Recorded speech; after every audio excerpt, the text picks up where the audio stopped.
الحمد لله وكفى وسلام على عباده الذين اصطفى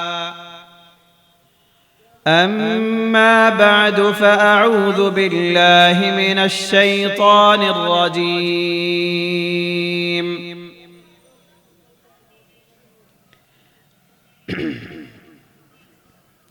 بسم الله الرحمن الرحيم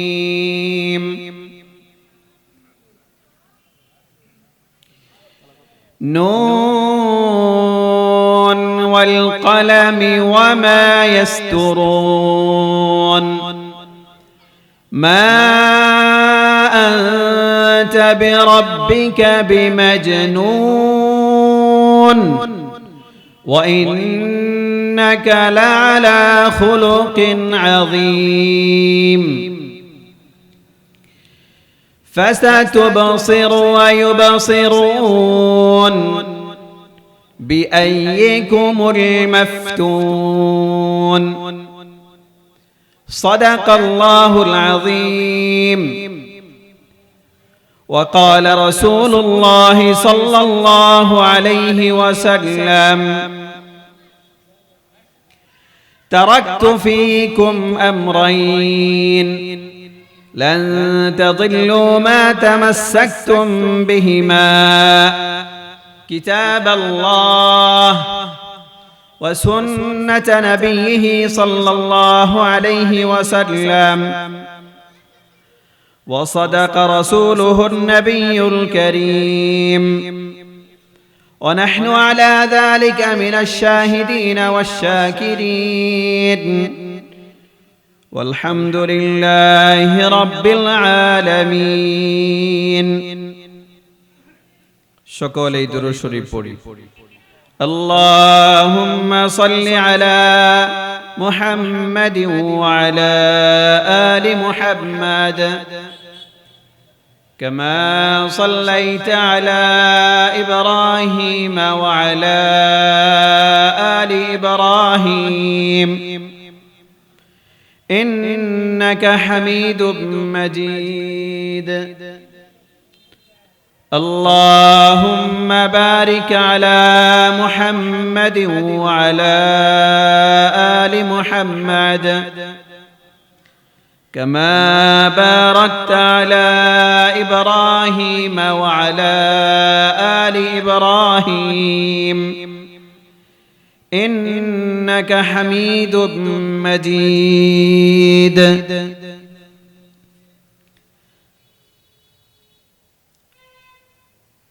সিরাতে রাসূল সাল্লাল্লাহু আলাইহি ওয়াসাল্লাম সমাজ সেবা পরিষদ গোসিঙ্গা এর উদ্যোগে 10ম বার্ষিক তাফসীরুল কুরআন মাহফিলের সম্মানিত সভাপতি হাফেজ মাওলানা মুহাম্মদ শামসুল হক সাহেব, প্রধান অতিথি অধ্যাপক ডাক্তার এস.এম. রফিকুল ইসলাম বাচ্চু,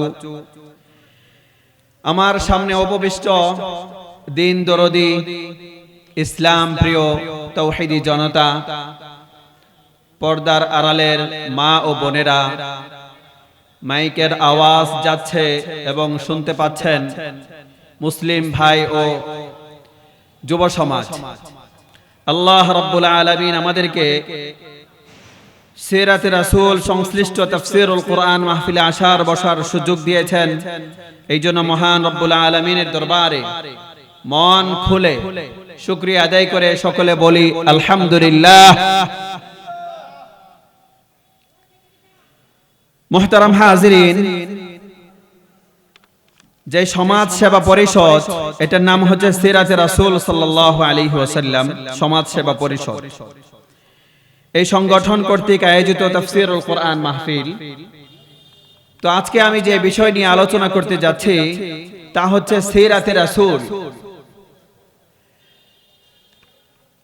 আমরা সকলেই জেনে থাকব সিরাত অর্থ হচ্ছে জীবনী, পথ, পন্থা, আদর্শ, তরিকা। সিরাতে রাসূল দ্বারা উদ্দেশ্য হয় আখিরে নবী, প্যারা নবী মুহাম্মদ আরবি সাল্লাল্লাহু আলাইহি ওয়াসাল্লামের জীবনী। আল্লাহ তাআলা তৌফিক দান করলে এই বিষয়ে কিছু আলোচনা করার চেষ্টা করব। আল্লাহ তাআলা আমাদের সকলকে আমলের নিয়তে ইখলাসের সাথে কিছু কথা বলার এবং আমলের নিয়তে কথাগুলো শোনার তৌফিক দান করুন। সকলে বলি আমিন। মুহতারাম হাজিরিন, সিরাত শব্দের অর্থ হচ্ছে আদর্শ, নীতি, পদ্ধতি। যখন এটা নবীজির সাথে যুক্ত হয় তখন হয় নবীজির জীবনী। এই বিষয় নিয়ে আজকে আলোচনা করব ইনশাআল্লাহ। আমাদের আলোচনা বোঝার সুবিধার্থে এবং এই সমাজ সেবা পরিষদের এই কার্যক্রম, তাদের এই সকল দীর্ঘ আয়োজনের মূল উদ্দেশ্য বোঝার আগে একটি আয়াত, একটি হাদিস পাঠ করতে হবে। যে আয়াত এবং হাদিস যদি আমি আপনি বুঝি তাহলে আমাদের সামনের আলোচনাগুলো বুঝতে সুবিধা হবে।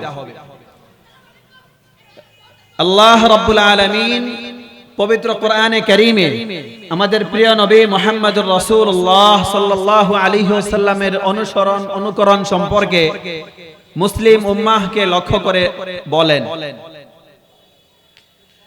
যদি তোমরা আল্লাহ তাআলার ভালোবাসা পেতে চাও, যদি তোমরা এটা চাও যে আল্লাহ তোমাদেরকে ভালোবাসুন এবং আল্লাহ তোমাদেরকে ক্ষমা করে দিন, তাহলে তোমরা নবী মুহাম্মদুর রাসূলুল্লাহ সাল্লাল্লাহু আলাইহি ওয়াসাল্লামকে অনুকরণ করো। قال الله تبارك وتعالى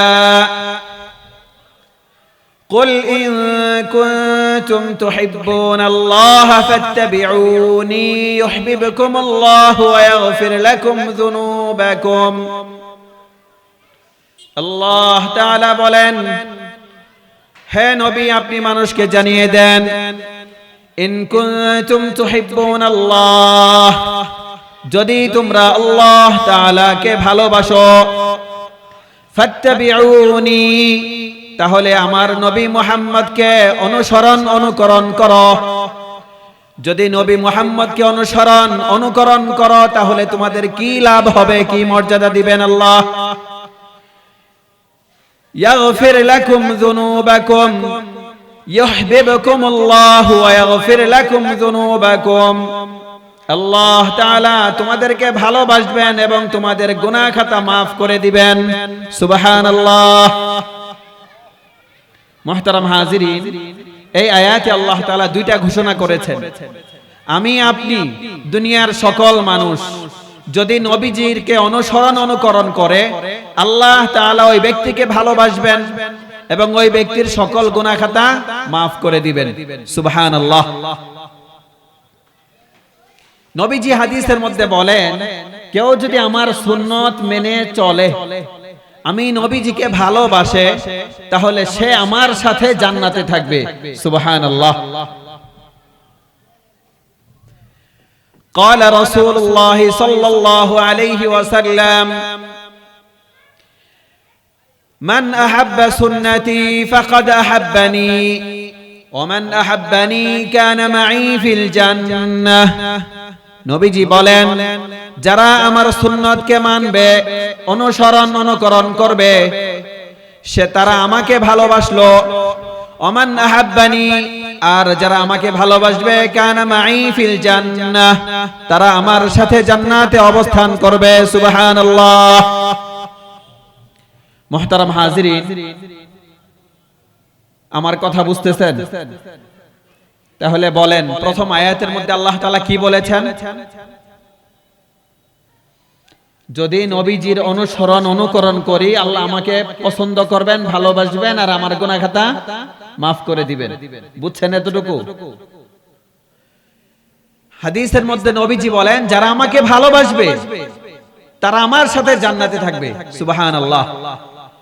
একটু আওয়াজ দিতে হবে। এই হাদিসের মধ্যে নবীজি কি বলেছেন? যারা আমাকে ভালোবাসবে কোথায় থাকবে? তারা জান্নাতে। একটু বলেন, যারা নবীজিকে ভালোবাসবে তারা কোথায় থাকবে? সুবহানাল্লাহ। এই যে সিরাতে রাসূল সমাজ সেবা পরিষদ, যদি আমি প্রশ্ন করি, সভাপতি সাহেব এখানে উপস্থিত আছেন, এই যে সংগঠন, এটার মূল উদ্দেশ্য কি? নবীজির মহাব্বত, নবীজির ভালোবাসা। এই যে আজকের আয়োজন, এটার মূল উদ্দেশ্য হচ্ছে নবীজির ভালোবাসা। নবীজি শিক্ষা দিচ্ছেন, যারা আমি নবীকে ভালোবাসবে তারা আমার সাথে জান্নাতে থাকবে। সুবহানাল্লাহ। তাহলে আমরা সবাই নবীজির সাথে জান্নাতে থাকতে চাই না ইনশাআল্লাহ? ইনশাআল্লাহ। এটা শুরুতে বললাম সামনের আলোচনা বোঝার সুবিধার্থে। এই বিষয়টা যদি মাথায় বসে এবং বুঝে থাকেন তাহলে সামনের আলোচনা ভালো লাগবে। দুঃখ ও আফসোসের সাথে বলতে হয়, কোরআন হাদিসের এবং ইসলামের জ্ঞান আমাদের না থাকার কারণে আজকের এই সকল ওয়াজ মাহফিলের মধ্যে শ্রোতা মণ্ডলী কম হয়। যদি খেলার আয়োজন করা হতো অথবা গান বাদ্যের আয়োজন করা হতো তাহলে এই মাঠের মধ্যে আমার মনে হয় না কোনো একটা অংশ খালি থাকতো। কথা বলেন ঠিক কিনা? কিন্তু কোরআন হাদিস বুঝে না, গুরুত্ব আমার আপনার অন্তরে নাই।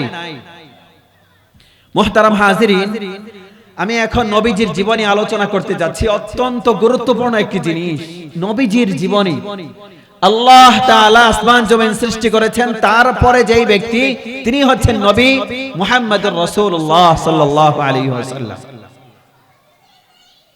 মুহতারাম হাজিরিন, নবীজির আলোচনা যখনই আসে তো আমরা শুরু থেকে আলোচনা করব আমাদের ইসলামের নবী, আখিরে নবী, সরকারে দু আলম মুহাম্মদুর রাসূলুল্লাহ সাল্লাল্লাহু আলাইহি ওয়াসাল্লাম।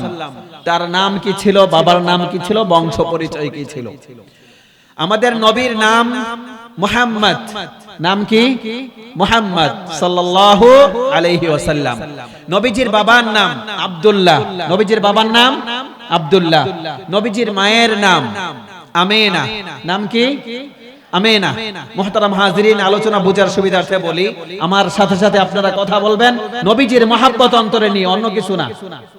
নবীজির মহাব্বত অন্তরে নিয়ে কথা বলতে হবে। নবীজির মায়ের নাম আমেনা, নবীজির দুধ মা হালিমা,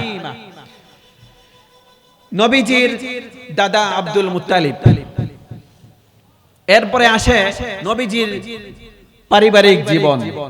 আল্লাহ তাআলার সিদ্ধান্ত অনুযায়ী নবী মুহাম্মদুর রাসূলুল্লাহ সাল্লাল্লাহু আলাইহি ওয়াসাল্লাম 11টা বিবাহ করেছিলেন। কয়টি বিবাহ? 11টি।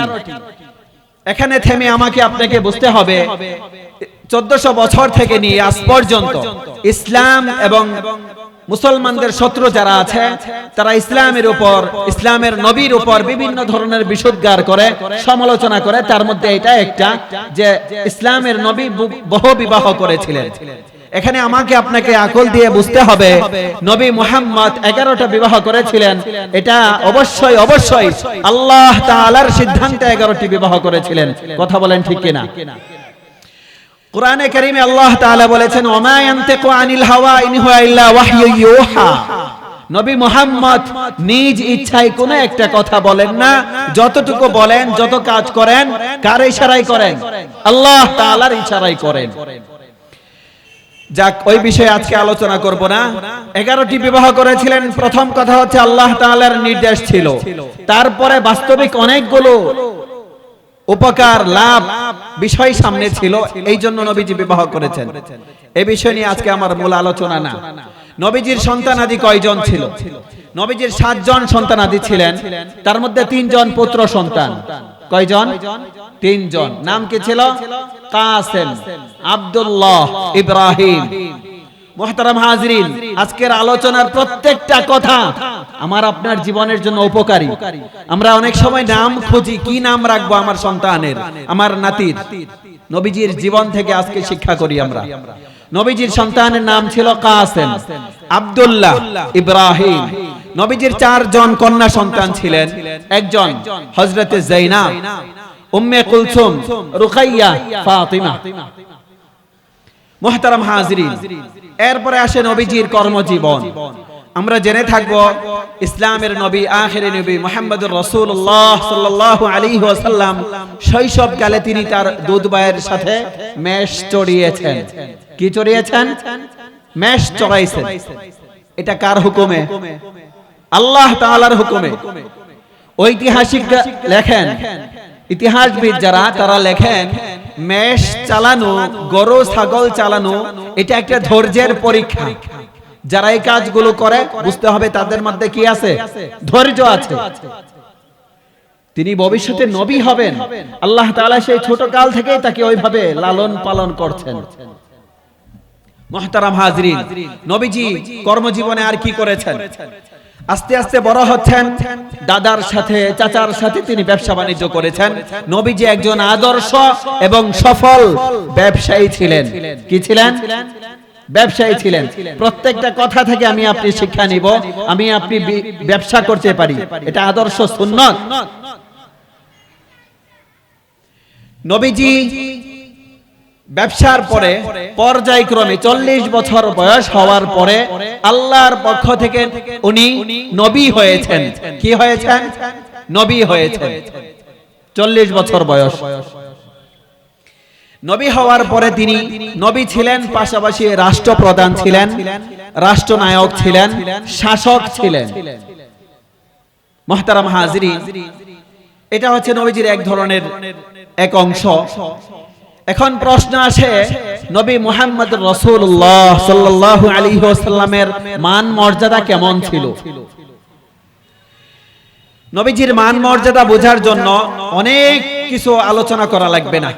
নবীজির মান মর্যাদা বোঝার জন্য এতটুকুই যথেষ্ট, মুহাম্মদ তিনি একজন নবী ছিলেন। কি ছিলেন? নবী ছিলেন। মুহাম্মদ সাল্লাল্লাহু আলাইহি ওয়াসাল্লাম, ওনার উপর আল্লাহ তাআলা কোরআন নাজিল করেছেন। মান মর্যাদা বোঝার জন্য এতটুকুই যথেষ্ট। নবী মুহাম্মদ, ওনার নামে আল্লাহ তাআলা স্বতন্ত্র সূরা নাজিল করেছেন। আল্লাহু আকবার। কোরআনে একাধিকবার নবী মুহাম্মদ এই শব্দটা উল্লেখ হয়েছে। নবীজির লকব উল্লেখ হয়েছে, খাতামুন নবিয়্যিন, রাসূলুল্লাহ। মুহতারাম হাজরিন, নবীজির চরিত্র কেমন ছিল এটা বোঝার জন্য আমরা তিনটা বিষয় আলোচনা করব, ইতিহাস থেকে, কোরআন থেকে, হাদিস থেকে। নবীজির চরিত্র কেমন ছিল? শেষ নবী, আখিরি নবী, কিয়ামত পর্যন্ত সকল মানুষ যেই নবীর অনুসরণ অনুকরণ করবে, ওই নবীর চরিত্র কেমন ছিল? ওই নবীর চরিত্র আমার আপনার চরিত্র। ওই নবীকে অনুসরণ অনুকরণ করে আমাকে আপনাকে চলতে হবে। তো এটা খুবই জরুরি বিষয়, নবীর চরিত্র কেমন ছিল। এই যে সিরাতে রাসূল আর নবীজির জীবনী নিয়ে যত প্রোগ্রাম হয়, এখান থেকে মূল শিক্ষার বিষয় হচ্ছে নবীজির চরিত্র। ওই চরিত্র আমি আপনি আমার মধ্যে ধারণ করতে হবে। একটা সমাজে যখন নবীজির চরিত্র বাস্তবায়ন হবে, ওই সমাজ হবে আদর্শ সমাজ। একটা পরিবারে যখন নবীজির চরিত্র আসবে, ওই পরিবার হবে আদর্শ পরিবার। মুহতারাম হাজরিন, নবীজির চরিত্র কেমন ছিল?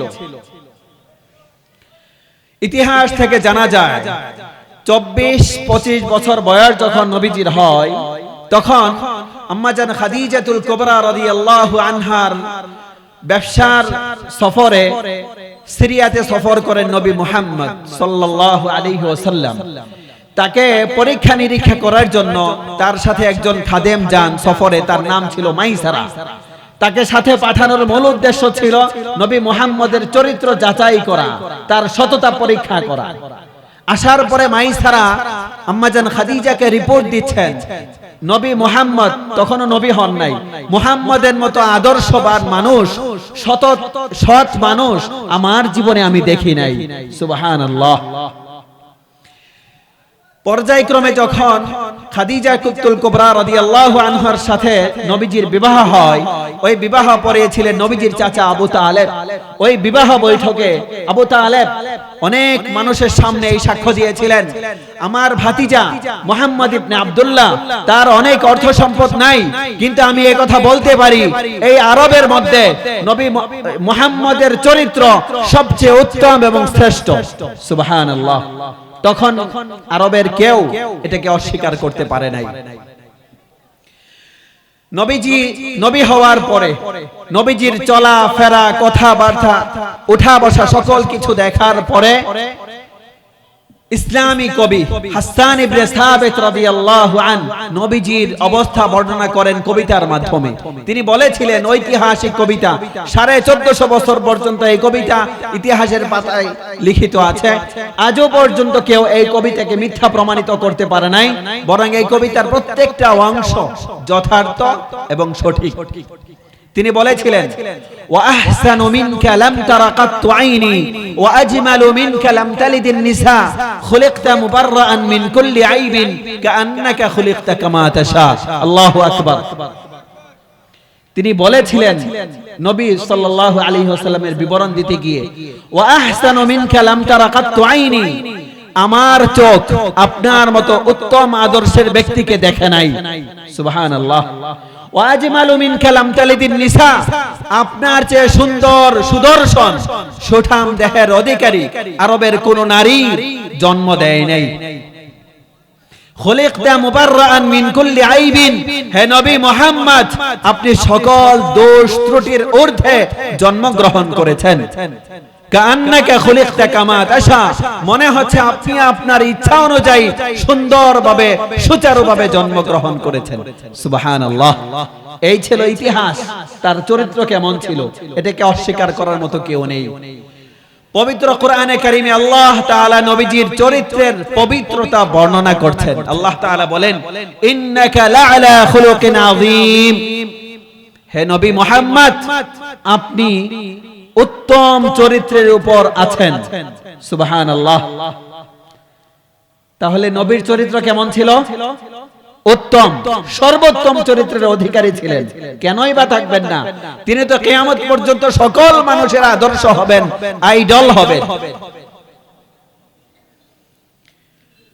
আল্লাহ তাআলা কোরআনে আরেক জায়গায় বলেন, লাকাদ কানা লাকুম ফি রাসূলিল্লাহি উসওয়াতুন হাসানাহ, কিয়ামত পর্যন্ত সকল মানুষের জন্য নবী মুহাম্মদের জীবনীর মধ্যে, নবী মুহাম্মদের আদর্শ, নবীর সিরাতের মধ্যে, জীবনীর মধ্যে সকল মানুষের জন্য আদর্শ রয়েছে।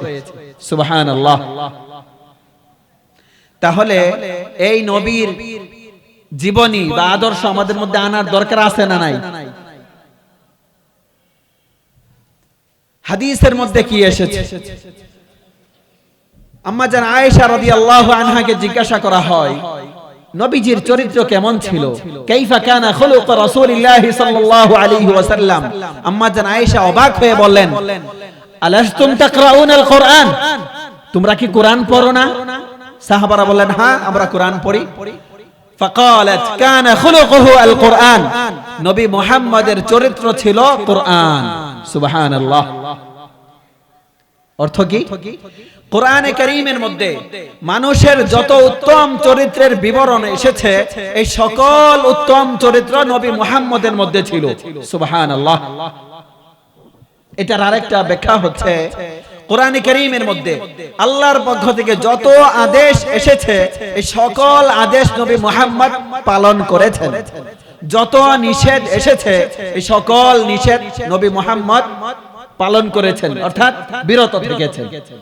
এই হচ্ছে উত্তম আদর্শের পরিচয়। সাহাবীদেরকে জিজ্ঞাসা করেন, নবীজি কেমন ছিলেন?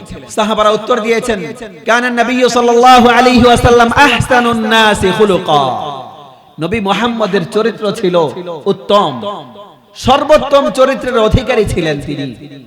মুহতারাম হাজিরিন, এই জন্য আজকে আমাদের আলোচনার মূল বিষয়বস্তু হচ্ছে নবীজির আদর্শ গ্রহণ করা। নবীজির চরিত্র খুবই উন্নত মানের ছিল, খুবই উচ্চাঙ্গের ছিল। এটার বিষয়টা কি একটু খুলে বুঝতে হবে আমল করার সুবিধার্থে। আমি আপনি যদি উত্তম চরিত্র গ্রহণ করি, আমার আপনার মর্যাদা কি হবে?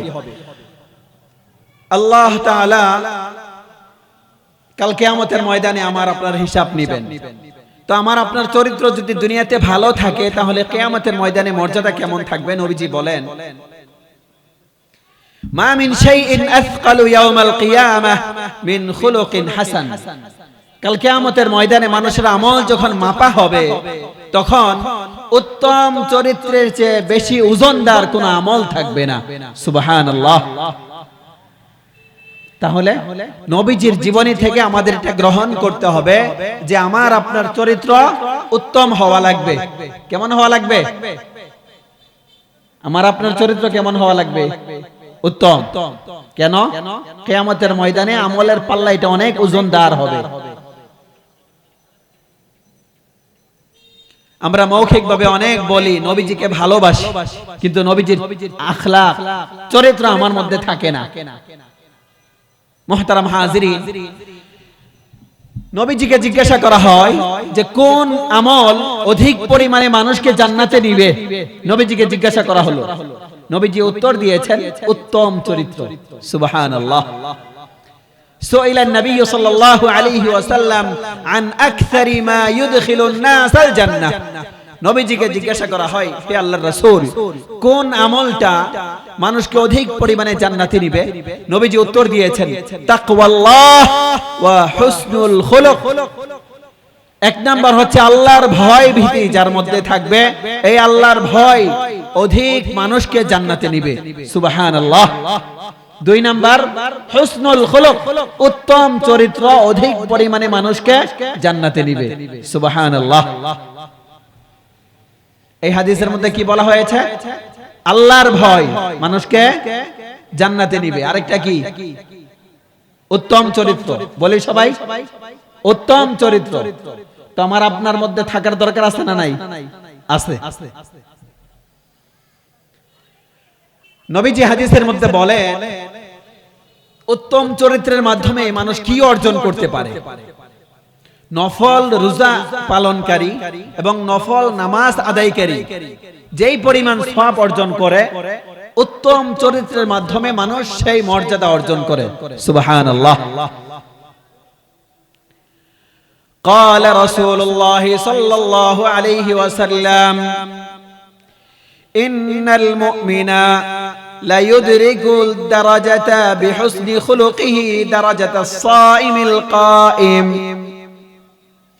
إن المؤمن لا يدرك بحسن خلقه درجة الصائم القائم নবী সাল্লাল্লাহু আলাইহি ওয়াসাল্লাম বলেন, মুমিন মুসলমান উত্তম চরিত্রের মাধ্যমে নফল রোজা পালনকারী এবং নফল নামাজ আদায়কারীর সমপরিমাণ মর্যাদা অর্জন করেন। সুবহানাল্লাহ। মুহতারাম হাজিরিন, আমার কথা বুঝতেছেন? তাহলে উত্তম চরিত্রের মাধ্যমে কি অর্জন হয়? এই হাদিসে কি বলছেন নবীজি? নফল রোজা এবং নফল নামাজ পড়ে মানুষ যে পরিমাণ সওয়াব অর্জন করে, উত্তম চরিত্রের মাধ্যমে মানুষ সেই সওয়াব অর্জন করে। সুবহানাল্লাহ। ঠিক আছে হুজুর, বুঝলাম নবীজি উত্তম চরিত্রের ছিলেন, উত্তম চরিত্র থাকলে মানুষ এই এই অর্জন করবে। উত্তম চরিত্রটা কি? প্রশ্ন আসে না? একটু কথা বলেন, উত্তম চরিত্র ওইটা কি? আজকের আলোচনার মূল পয়েন্ট এখন থেকে শুরু হচ্ছে। উত্তম চরিত্র কি? নবীজির মধ্যে এমন কি জিনিস ছিল যেই জিনিসের কারণে পৃথিবীর সকল মানুষ তাকে মেনে নিয়েছে? যেই পরিবেশে নবীজি দুনিয়াতে এসেছিলেন, কাফের মুশরিকদের পরিবেশ, ওই পরিবেশে ইসলামের শত্রুরা, নবীর জানের দুশমন যারা, তারাও নবীজির উত্তম আদর্শের সাক্ষ্য দিয়েছেন। কি ছিল নবীজির মধ্যে? উত্তম চরিত্র কি? মুহতারাম হাজিরিন, উত্তম চরিত্র একজন মানুষ আরেকজন মানুষের সাথে যখনই কোনো বিষয় নিয়ে কথাবার্তা বলে, ফেস করে, আদান প্রদান করে, উঠা বসা করে, চলাফেরা করে, এগুলো হচ্ছে উত্তম চরিত্র। নবীজির মধ্যে কি কি বিষয় ছিল? নবীজি ছোট বড় সকলকে সালাম দিতেন, এটা একটা উত্তম চরিত্র। নবীজি কি দিতেন? সালাম দিতেন। আফসোস, ইসলামের শিক্ষা মানুষের মধ্যে না থাকার কারণে মুরব্বিদেরকে মানুষ সালাম দেয় না। দাড়ি পেকে গেছে, মুরব্বি যাচ্ছেন, পাশে আরেকজন যাচ্ছে, সালাম নাই। কেন? ইসলামের শিক্ষা নাই, নববীর চরিত্র আমার আপনার মধ্যে নাই, সমাজের মধ্যে নাই। সালাম দেওয়া নবীজির একটা উত্তম চরিত্র। সাহাবারা কেরাম, হাদিস থেকে জানা যায়, সাহাবারা বলেন যে আমরা সালাম দেওয়ার আগে নবীজি আমাকে সালাম দিয়ে দিতেন। সুবহানাল্লাহ। উত্তম চরিত্র। নবীজি হাদিসে শিক্ষা দিয়েছেন, আসসালামু ক্বাবলাল কালাম, কথা বলার আগে তুমি সালাম দাও। আলোচনা শুরু করার আগে প্রথম শব্দ আমি উচ্চারণ করেছি সালাম। তাহলে নববী আদর্শের এক নাম্বার কি শিখলাম আজকে? সালাম দেওয়া। ছোট ব্যক্তিরা বড়কে সালাম দিবে, বড়রাও ছোটদেরকে সালাম দিতে পারে, দোষের কিছু নাই। নবীজি বয়সে, পদমর্যাদায়, সকল দিক থেকে বড় ছিলেন। নবীজি সাহাবীদেরকে সালাম দিয়েছেন। এখন কেউ যদি উল্টা বুঝে যে সে আমাকে সালাম দিবে, আমি অপেক্ষা করি, নাউজুবিল্লাহ, এটা ইসলামের শিক্ষা না। যে কেউকে সালাম দিবে, এটা ইসলামের শিক্ষা। নবীজি সত্যবাদী ছিলেন। কেমন ছিলেন? সত্যবাদী। উত্তম চরিত্রের একটি হচ্ছে সত্যবাদী হওয়া। কি হওয়া? সবাই একটু বলি, কি হওয়া? সত্যবাদী হওয়া। নবীজি সত্যবাদী ছিলেন। নবীজির শত্রু যারা, তারাও কোনোদিন বলতে পারে নাই যে মুহাম্মদ মিথ্যা বলেছে। আল্লাহু আকবার। নবীজি সত্যবাদী ছিলেন। মানুষের ঐতিহাসিকগণ লেখেন, মানুষের উত্তম চরিত্রের বড় বড় যে সকল বিষয়, তার মধ্যে একটা হচ্ছে সত্যবাদিতা। কি? সত্যবাদিতা। সত্য কথা বলা, এটা সবচেয়ে গুরুত্বপূর্ণ জিনিস। আজকে এই সত্য আমাদের মধ্যে নাই। নবীজি হাদিসের মধ্যে সাহাবীদেরকে শিক্ষা দিয়েছেন, কিয়ামত পর্যন্ত সকল মানুষকে শিক্ষা দিয়েছেন, ইন্নাস সিদকা ইউনজি ওয়াল কাযিবা ইউহলিক। নিশ্চয় সত্য মানুষকে মুক্তি দেয় এবং মিথ্যা মানুষকে ধ্বংস করে। সত্য মানুষকে কি করে? মুক্তি দেয়। সবাই বলি, সত্য মানুষকে মুক্তি দেয়, মিথ্যা মানুষকে ধ্বংস করে।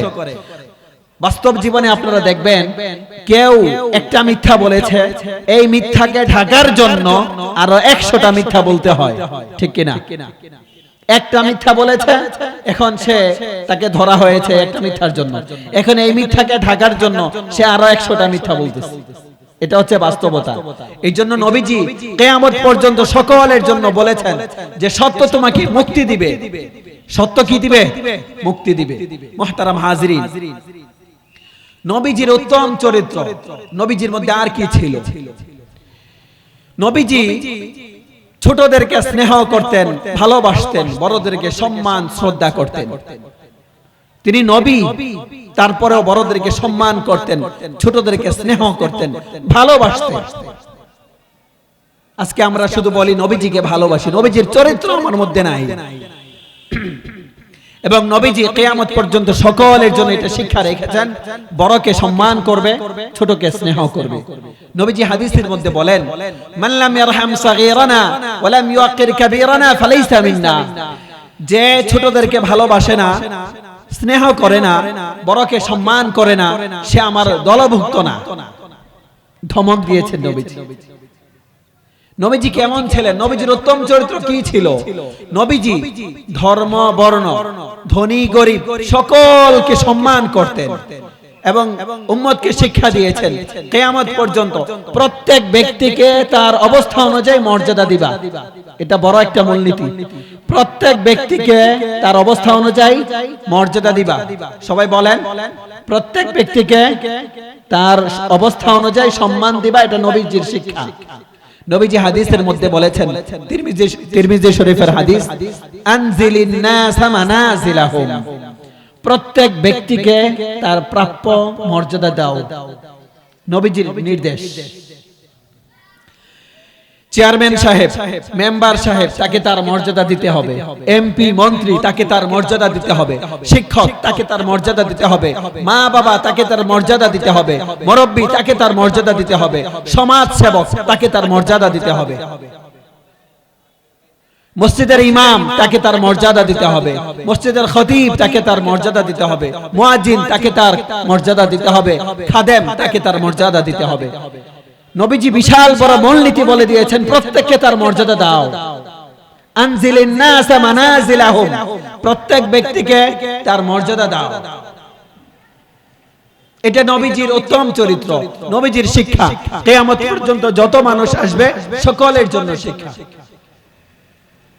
মুহতারাম হাজিরিন, নবীজি উত্তম চরিত্র ছিল। আর কি ছিল? নবীজি বিনয়ী ছিলেন। কেমন ছিলেন? সবাই একটু বলি, বিনয়ী ছিলেন। বিনয়ী বিনয় কি? অন্যকে প্রাধান্য দেওয়া, অন্যকে সম্মান করা। আজকে 1450 বছর পরে ইসলামের জ্ঞান আমাদের কম থাকার কারণে এই বিনয়টাকে আমরা দুর্বল মনে করি। অথচ নবীজি হাদিসের মধ্যে বলেছেন, মান তাওয়াদা লিল্লাহ রাফাআহুল্লাহ, যে আল্লাহর সন্তুষ্টির জন্য অন্যকে সম্মান করবে, বিনয়ী হবে, নিজেকে ছোট করে পেশ করবে, আল্লাহ তাআলা তার মর্যাদা বাড়িয়ে দিবেন। সুবহানাল্লাহ। তাহলে নবীজি কেমন ছিলেন? বিনয়ী ছিলেন। অন্যের সামনে নিজেকে ছোট করে পেশ করতেন, এটা হচ্ছে বিনয়। আপনি যে অবস্থানে আছেন ওটা আপনার ঠিক থাকবে, আপনি কথাবার্তায় আচরণে বিনয়ী ভাব প্রকাশ করুন, এটা ইসলামের শিক্ষা। এখন কি হয়, আপনি তো ভালো মানুষ, আপনি অন্যের কাছে নিজের বিনয় প্রকাশ করবেন, কিন্তু তার কাছে ইসলামের জ্ঞান না থাকার কারণে সে এই বিনয়কে দুর্বলতা মনে করে। কি করে? দুর্বলতা মনে করে, এটাই বাস্তবতা।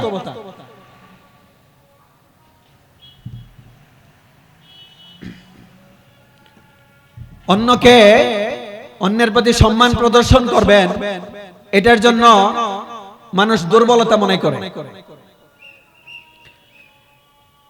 নবীজি আর কেমন ছিলেন? নবীজি আবেদ ছিলেন, ইবাদতকারী ছিলেন। নবীজি কি ছিলেন?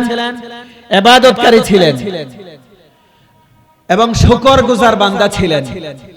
আজকে আমরা নবীজির কথাবার্তা আলোচনা করি, কিন্তু আমার মধ্যে ইবাদতের মানসিকতা নাই, শুকরগুজারের মানসিকতা নাই। শুকরিয়া আদায় করা, এটা নবীজির চরিত্র ছিল। অনেক ইবাদত বন্দেগী করা, এটা নবীজির চরিত্র ছিল। হযরতে আম্মা জান আয়েশা রাদিয়াল্লাহু আনহা বলেন, নবীজির সারা রাত নফল নামাজ পড়েন, নামাজ পড়তে পড়তে পা মুবারক ফুলে গেছে। আম্মা জান আয়েশা বলেন, ইয়া রাসূলুল্লাহ, আপনার পূর্বের পরের সকল গুনাহ মাফ, তারপরেও আপনি এত লম্বা সময় নামাজ পড়েন। তখন নবীজি উত্তর দিয়েছেন, আফালা আকুনু আবদান শাকুরা, আমি কি শুকর আদায়কারী বান্দা হব না? আমি কি শুকরগুজার বান্দা হব না? আমি নিঃস্ব ছিলাম, আমাকে আল্লাহ নবী বানিয়েছেন, আমাকে এত কিছু দিয়েছেন, এত মান মর্যাদা দিয়েছেন, আমার মাধ্যমে আল্লাহ তাআলা এত বড় খেদমত নিচ্ছেন, আমি কি শুকরগুজার বান্দা হব না? আফালা আকুনু আবদান শাকুরা। নবীজি শুকরগুজার বান্দা ছিলেন।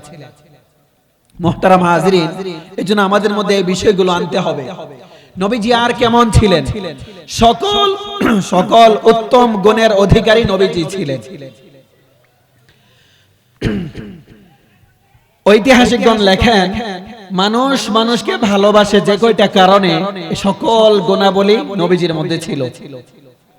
বাস্তবতা, আমি আপনি অন্যকে ভালোবাসি কি কারণে? 5টা বৈশিষ্ট্য, বিশেষ 5টি বৈশিষ্ট্যের কারণে একে অপরকে ভালোবাসি। আপনি আমাকে পছন্দ করেন, আমি আপনাকে পছন্দ করি, বা আপনি কাউকে পছন্দ করেন, বিশেষ 5টি বৈশিষ্ট্য। এই 5টির কোনো একটি থাকে অথবা সবগুলোই থাকতে পারে। ওই 5টি বৈশিষ্ট্যের 1 নম্বর বৈশিষ্ট্য হচ্ছে সৌন্দর্য, শারীরিক সৌন্দর্য।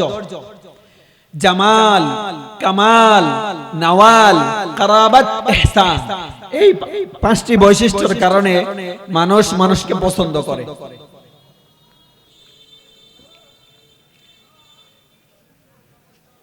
মুহতারাম হাজিরিন, ঐতিহাসিকগণ লেখেন যে এই 5টা গুণ নবীজির মধ্যে পূর্ণ মাত্রায় ছিল। কেমন ছিল? পূর্ণ মাত্রা। জামাল মানে হচ্ছে শারীরিক সৌন্দর্য, কামাল মানে হচ্ছে অভ্যন্তরীণ যোগ্যতা, যে যোগ্যতার কারণে মানুষ আপনাকে মূল্যায়ন করে, এটা নবীজির মধ্যে পূর্ণ মাত্রায় ছিল। শারীরিক সৌন্দর্য, অনেক অসংখ্য হাদিস নবীজির সৌন্দর্য নিয়ে। নবীজির মধ্যে ছিল নওয়াল, মানে হচ্ছে দানবীর। নবীজি দানবীর ছিলেন, অন্যকে অনেক দান করতেন। কারাবাত, আত্মীয়তার বন্ধন, আত্মীয়তার বন্ধনের কারণে মানুষ মানুষকে সম্মান করে, ভালোবাসে, মহব্বত করে। রাস্তা দিয়ে কেউ যাচ্ছে, তাকে আপনি চিনেন না, শুধুমাত্র সালাম দিবেন, কিন্তু আপনার আত্মীয় হইলে তাকে আপনি আপ্যায়ন করবেন। 5 নম্বর হচ্ছে ইহসান, উত্তম ব্যবহার। এই উত্তম ব্যবহারের কারণে মানুষ মানুষকে পছন্দ করে। এগুলো নবীজির মধ্যে পূর্ণ মাত্রায় ছিল। মুহতারাম হাজিরিন, আমরা একেবারে আলোচনার শেষের দিকে চলে এসেছি। সর্বশেষ যে কথাগুলো আমরা আলোচনা করব, বিদায় হজের ভাষণে নবী সাল্লাল্লাহু আলাইহি ওয়াসাল্লাম কিয়ামত পর্যন্ত সকল মানুষের জন্য বেশ কিছু কথা বলে দিয়েছেন, যে কথাগুলোর উপর যদি মানুষ চলতে পারে তাহলে সে দুনিয়াতে সফল হবে। আজকে আমরা অনেক কিছু অর্জন করি, কিন্তু নববী আদর্শ গ্রহণ করতে পারি না। নবীজি বিদায় হজের ভাষণে বলেছিলেন, তারাকতু ফীকুম আমরাইন লান তাদিল্লু মা তামাসসাকতুম বিহিমা, কিতাবাল্লাহ ওয়া সুন্নাত নবিয়্যিহি সাল্লাল্লাহু আলাইহি ওয়াসাল্লাম। নবীজি বলেছেন যে আমি তোমাদের মাঝে দুটি জিনিস রেখে যাচ্ছি। কয়টি জিনিস? দুটি জিনিস। নবীজি বলেছেন আমি তোমাদের মাঝে দুটি জিনিস রেখে যাচ্ছি। এক নাম্বার কিতাব আল্লাহ, কুরআনে কারীম, ওয়া সুন্নাত নবিয়্যিহি সাল্লাল্লাহু আলাইহি ওয়াসাল্লাম। দুই নাম্বার নবীজির সুন্নাত, অর্থাৎ হাদিস, সুন্নাহ। তো নবীজি এই কথা বলেছেন এবং এটা কিয়ামত পর্যন্ত চিরসত্য কথা। লান তাদিল্লু মা তামাসসাকতুম বিহিমা, তোমরা কোনদিন পথ ভ্রষ্ট হবে না যতদিন পর্যন্ত তোমরা কোরআন এবং হাদিসকে আঁকড়ে ধরে থাকবে। ইতিহাস সাক্ষী, এই 1450 বছর পর্যন্ত যারা কোরআন হাদিস আঁকড়ে ধরেছিল তারা কোনদিন পথ ভ্রষ্ট হয় নাই, এবং কিয়ামত পর্যন্ত যারা কোরআনকে আঁকড়ে ধরবে, হাদিসকে আঁকড়ে ধরবে, তারা পথভ্রষ্ট হবে না। মুহতারাম হাজিরিন, আজকের এই 1450 বছর পরে এসে আমি আপনি কি দেখি সমাজের মধ্যে? সমাজের মধ্যে আমরা দেখি অর্থ সম্পদের লোভে পড়ে মানুষ তার চরিত্রকে বিসর্জন দেয়। নাউজুবিল্লাহ। অর্থ সম্পদের লোভে পড়ে মানুষ তার চরিত্রকে, তার দিন ধর্মকে বিসর্জন দেয়, ঠিক কিনা? এটা নববী চরিত্র না। পদমর্যাদার কারণে সে তার ধর্মকে জলাঞ্জলি দেয়, এটা নববী শিক্ষা না। সুন্দরী রমণীর কারণে সে তার আদর্শ থেকে বিচ্যুত হয়ে যায়, এটা নববী শিক্ষা না। আপনারা অবশ্যই জেনে থাকবেন, নবী সাল্লাল্লাহু আলাইহি ওয়াসাল্লাম যখন আল্লাহর পক্ষ থেকে নবী হওয়ার পরে মক্কার অলিতে গলিতে দাওয়াত দিচ্ছিলেন, তখন নবীজির কাছে এই বড় বড় 3টা প্রস্তাব এসেছিল। কাফের মুশরিকরা নবীজির চাচার মাধ্যমে প্রস্তাব করেছিল, তুমি তোমার ভাতিজাকে বলো, সে যদি অর্থ সম্পদ চায় তাকে আমরা অঢেল সম্পত্তির মালিক বানিয়ে দেব। সে যদি কোনো পদমর্যাদা চায়, সে যদি নেতা হতে চায়, তাকে বলো আমরা তাকে নেতা বানিয়ে দিব। সে যদি আরব বংশের উচ্চ বংশীয় সুন্দরী কোন নারীকে বিবাহ করতে চায়, বলো আমরা তাকে বিবাহ করিয়ে দিব। তারপরেও সে যেন আমাদের বাপ দাদার ধর্মের উপর চুনকালি না মাখে, সে যেন এক আল্লাহর ধর্ম প্রচার না করে। তখন নবীজি কি উত্তর দিয়েছিলেন? ঐতিহাসিক উত্তর দিয়েছিলেন, হে আমার চাচা, ভালো করে শুনে রাখেন, আরব জাতিকে জানিয়ে দেন, তারা যদি আমার ডান হাতে চন্দ্র, বাম হাতে সূর্য এনে দেয়, অঢেল সম্পত্তি আমাকে দেয়, এবং তারা যে সকল প্রস্তাব করেছে সব করে, তারপরেও আমি আমার ধর্ম প্রচার বন্ধ করব না। আল্লাহু আকবার। এটা হচ্ছে নববী চরিত্র। আজকে অর্থের পিছনে পড়ে নিজের ধর্মকে কুরবান করছে, পদমর্যাদার পিছনে পড়ে কোরআন হাদিসকে জলাঞ্জলি দিচ্ছে। সুন্দর রমণীর কারণে হালাল হারাম কোনো তোয়াক্কা নাই, কোরআন হাদিসের কোনো বাজ বিচার নাই। মুহতারাম হাজিরিন, এটা ইসলামের শিক্ষা না, এটা নবীজির শিক্ষা না। আজকের এই সিরাতে রাসূল, এই আজকের এই মাহফিল থেকে আমাদের সর্বোচ্চ শিক্ষা হচ্ছে নববী আদর্শ গ্রহণ করা। এই অল্প সময়ে কোনোভাবেই সম্ভব না নবীজির আদর্শ ফুটিয়ে ওঠানো। তারপরে যতটুকু সম্ভব হয়েছে, নবীজি আদর্শ বাবা ছিলেন, নবীজি আদর্শ স্বামী ছিলেন, নবীজি আদর্শ শিক্ষক ছিলেন। নবীজি বলেছেন, বুইসতু লিউতাম্মিমা মাকারিমাল আখলাক, আমাকে আল্লাহ দুনিয়াতে পাঠিয়েছেন উত্তম চরিত্রকে পূর্ণতা দান করার জন্য। সুবহানাল্লাহ। উত্তম চরিত্রকে পূর্ণতা দান করার জন্য আমাকে পাঠানো হয়েছে। নবীজি আদর্শ শিক্ষক ছিলেন, আদর্শ স্বামী ছিলেন, আদর্শ বাবা ছিলেন। আজকে আমরা কি করি? স্ত্রীদের সাথে আমাদের আচরণ ভালো হয় না। আজকে স্বামী স্ত্রী, তারপরেও স্ত্রী স্বামীর পক্ষ থেকে নির্যাতিত হয়। কেন? আমার আপনার মধ্যে, মানুষের মধ্যে নববী চরিত্র না থাকার কারণে। তো নবীজির শুরু থেকে শেষ পর্যন্ত প্রত্যেকটা জিনিস থেকে শিক্ষা নেওয়ার আছে। নবীজি আদর্শ বাবা ছিলেন। নবীজির মেয়ে, কোন এক মেয়ে নবীজির কাছে এসেছিলেন অভিযোগ করার জন্য। মা বোনদের জন্য অত্যন্ত গুরুত্বপূর্ণ শিক্ষা। নবীজির কোন এক মেয়ে নবীজির কাছে এসেছিলেন তার স্বামীর ব্যাপারে অভিযোগ করার জন্য। নবীজির এক মেয়ে নবীজির কাছে এসেছেন তার স্বামীর ব্যাপারে অভিযোগ করবে। এখন দেখেন তিনি কেমন বাবা, আদর্শ বাবা কিভাবে।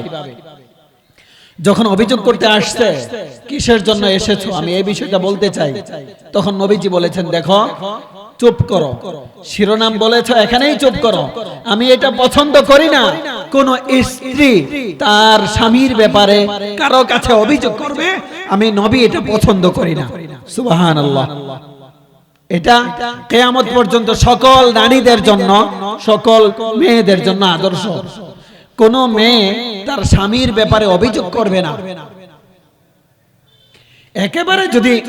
একেবারে যদি সীমা অতিক্রম করে সেটা ভিন্ন বিষয়, কিন্তু সচরাচর কোন স্ত্রী স্বামীর ব্যাপারে অভিযোগ করবে না। ঐতিহাসিক শিক্ষা এটা। এরকম প্রত্যেকটা সেক্টরে নবীজি উত্তম আদর্শের অধিকারী ছিলেন। মুহতারাম হাজিরিন, আজকের আলোচনা থেকে আমরা সবাই প্রতিজ্ঞাবদ্ধ হই জীবনের প্রত্যেকটা ক্ষেত্রে আমরা নবীজির আদর্শ অনুযায়ী চলব। রাজি আছে সবাই ইনশাআল্লাহ? নবীজির সুন্নতকে আঁকড়ে ধরব, কোরআন সুন্নাহ অনুযায়ী চলব। রাজি আছে সবাই ইনশাআল্লাহ? আল্লাহ তাআলা আমাদের সকলকে যতদিন আমরা জীবিত থাকব কোরআন সুন্নাহ অনুযায়ী জীবন যাপন করার তৌফিক দান করুন। সকলে বলি আমিন।